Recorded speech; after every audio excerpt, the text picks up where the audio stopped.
بسم اللہ الرحمن الرحیم عن ابی سعید الخدری رضی اللہ تعالی عنہ عن النبی صلی اللہ علیہ وسلم قال ایاکم والجلوس فی الطرقات فقالوا یا رسول اللہ ما لنا من مجالسنا بد نتحدث فيها فقال رسول الله صلى الله عليه وسلم فإذا أبيتم إلا المجلس فعاتوا الطريق حقه قالوا وما حق الطريق يا رسول الله قال غض البصر وكف الأذى ورد السلام والامر بالمعروف والنهي عن المنکر متفق علیہ او کما قال علیہ الصلوۃ والسلام۔ حضرت ابو سعید خدری رضی اللہ تعالی عنہ سے روایت ہے کہ نبی علیہ الصلوۃ والسلام نے فرمایا راستوں پر بیٹھنے سے پرہیز کرو، اجتناب کرو۔ تو نبی علیہ الصلوۃ والسلام سے پوچھا گیا ما لنا من مجالسنا بد نتحدث فيها کہ بسا اوقات ہمارے لیے راستے میں رکنا، مجلس کرنا، کوئی بات کرنا مجبوری ہوتی ہے، ضرورت ہوتی ہے، ہم نے اس میں کوئی بات کرنی ہوتی ہے، لہٰذا اس وجہ سے بھی ہمیں راستے میں رکنا پڑ جاتا ہے، تو پھر ہم کیا کریں؟ اس پر آقا علیہ الصلوۃ والسلام نے فرمایا فَإِذَا أَبَيْتُمْ إِلَّا الْمَجْلِسَ فَعَاتُوا الطَّرِيقَ حَقَّهُ، یعنی اگر تمہیں کوئی مجبوری ہو، ضرورت ہو، تمہیں راستے میں رکنا پڑ گیا، کوئی بات کرنی ہے، کوئی کام درپیش ہے، تو اس صورت میں پھر تم راستے کا حق ادا کرو۔ قالوا وما حق الطریق یا رسول اللہ، تو پوچھا کہ یا رسول اللہ راستے کا حق کیا ہے، وہ ہم کس طرح ادا کریں گے؟ تو اس پر آقا علیہ الصلوۃ والسلام نے ارشاد فرمایا غض البصر، سب سے پہلی بات کہ جب انسان کو اگر کوئی مجلس کرنی ہے، راستے میں رکنا پڑ جائے کسی کام وغیرہ کے لیے، کسی بات کے لیے، تو اس کو چاہیے کہ اس طرح کھڑا ہو کہ گزرنے والوں کو تکلیف نہ ہو، اور سب سے پہلی بات کہ وہ اپنی نظر کی حفاظت کرے۔ غض البصر، اپنی نگاہوں کو جھکا کے رکھو، اپنی نظروں کو جھکا کے رکھو، یعنی لوگوں پر، غیر عورتوں پر نظریں مت جماؤ، ان کو مت دیکھو، بلکہ اپنے کام سے کام رکھو۔ آج اگر آپ لوگوں کو دیکھیں کہ وہ راستوں میں کھڑے ہوتے ہیں، راستوں میں بیٹھے ہوتے ہیں، مجلسیں کر رہے ہوتے ہیں، اور وہ مجلسیں ان کی فضول مجلسیں ہوتی ہیں، کوئی کام کی مجلس نہیں ہوتی، کسی ضرورت کی وجہ سے وہ راستے میں نہیں ہوتے، اور ان کی نظریں ہر گزرنے والے پر پڑتی ہیں،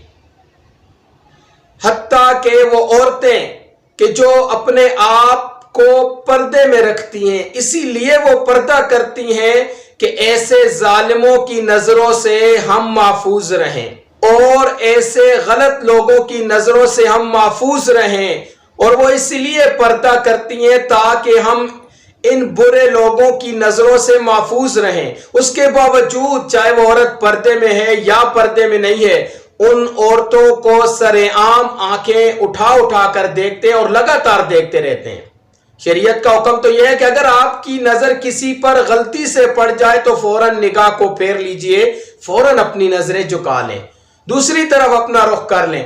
لیکن یہ جان بوجھ کر عورتوں کو دیکھتے ہیں اور لگاتار دیکھتے رہتے ہیں، یہ انتہائی زیادہ برا فعل ہے۔ تو فرمایا کہ اپنی نگاہوں کو نیچے رکھنا، یہ بھی راستے کے حقوق میں سے لازمی حق ہے کہ اپنی نگاہوں کو نیچے رکھنا ہے، یعنی ایسے کھڑا ہونا ہے کہ دوسروں پر نظر نہ پڑے،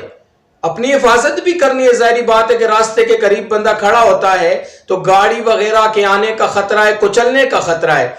تو ایک تو ایسی جگہ میں کھڑا ہونا چاہیے کہ آپ کو بھی کسی قسم کے نقصان کا اندیشہ نہ ہو، اور دوسرا اگر راستے سے کوئی گزر رہا ہے تو اس کے لیے بھی آپ رکاوٹ اور تکلیف کا سبب نہ بنے. اور اسی طرح اگر عورتیں گزرتی ہیں اور راستے میں کھڑا ہونے والے ہر شخص کے لیے یہ ضروری ہے کہ وہ ضرورت کی حد تک راستے میں مجلس لگائے، راستے میں کھڑا ہو اور اپنی نظروں کی حفاظت کرے. اس لیے مزید یہ بھی فرما دیا وَكَفُّ الْأَذَى، اور تکلیف کو دور کرو. اب یہ عام لفظ ہے، چاہے راستے میں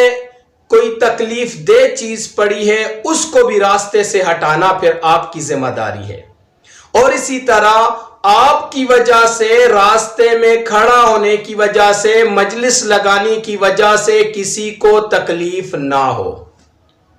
کئی لوگ ایسے ہوتے ہیں کہ راستوں میں کھڑے ہوتے ہیں اور اونچی اونچی باتیں کرنا، فحش کلام کرنا، آپس میں مستیاں کرنا، چھچورا پن اختیار کر لینا، تو یہ تو انتہائی برے لوگوں کا کام ہے. ایک باحیا شخص، ایک نیک آدمی اور شریف آدمی ایسا کام کبھی بھی نہیں کرے گا کہ راستے میں اونچی اونچی باتیں کرنا، لوگوں پر چوٹیں کسنا یا ہنسی مذاق کرنا، فحاشی اور بے حیائی کی باتیں کرنا،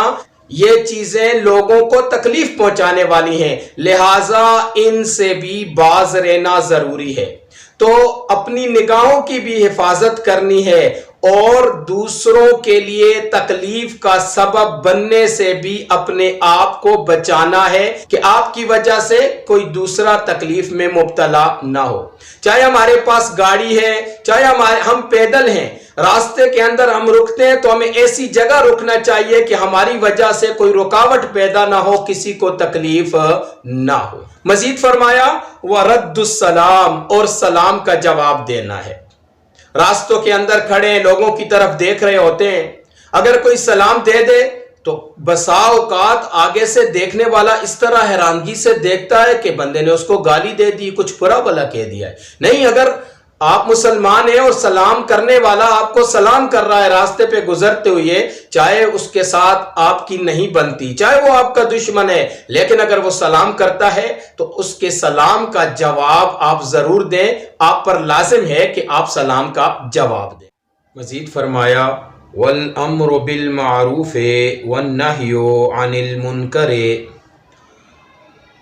اور امر بالمعروف اور نہی عن المنکر بھی کرو. یعنی راستے کے حقوق میں سے ایک حق امر بالمعروف اور نہی عن المنکر کرنا بھی ہے.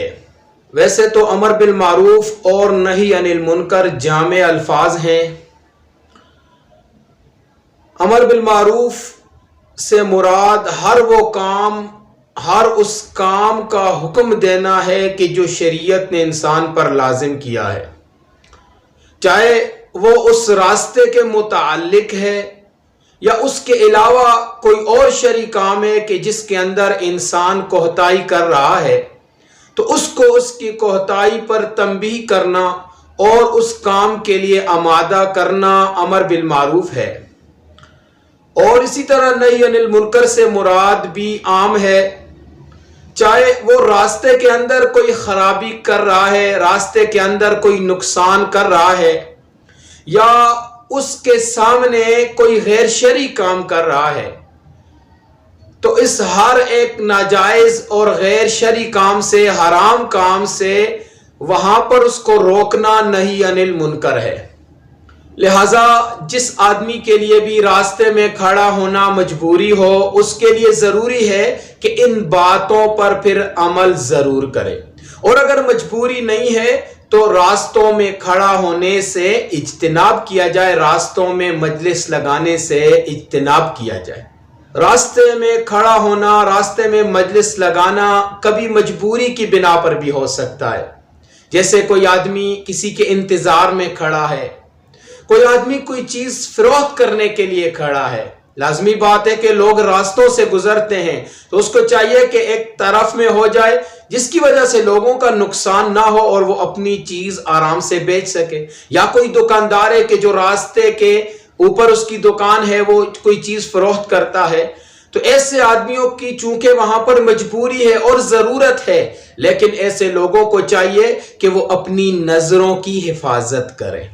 وہ اپنی نظروں کو جھکا کے رکھیں، اور اسی طرح ان کے قول اور ان کے عمل سے کسی کو تکلیف نہ ہو۔